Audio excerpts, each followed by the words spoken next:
Hughes was greatly influenced by the Celtic bards who believed in the shamanic power of words, that words had the power to heal people.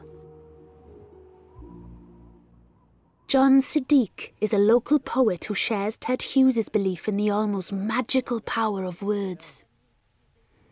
Ted Hughes really believed in the ancient world, didn't he thought that, that this was the ancient kingdom of Elmet.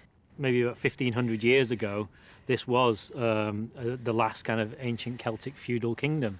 And we're right in the middle of England. And we're right in the middle of England. You'd never think of England as having a Celtic kind of past. No, and I think that, you know, it kind of comes through in the landscape and in his writing and stuff. And I think it actually comes through in kind of the mentality of the people here as well. You still get this kind of sort of fierce kind of individualism. He believed that Heptonstall, which is just down the road from here, was the very centre of this kind of feudal kingdom, this Celtic kingdom. Yeah.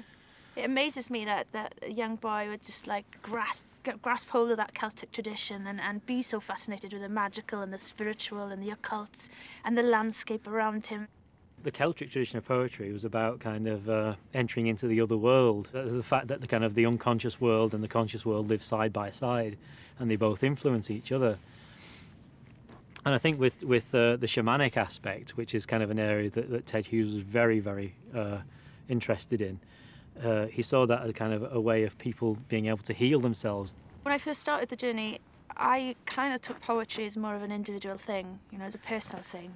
And I'm beginning to realise that the responsibility of poets over the ages has been massive, and the influence they've had shaping our society. And, you know, it almost represents a national consciousness sometimes. It is a way, yeah.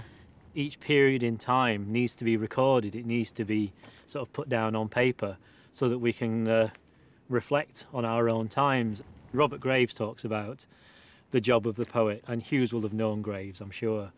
Robert Graves says is that the job of the poet is to provide people with words when they haven't got them for themselves.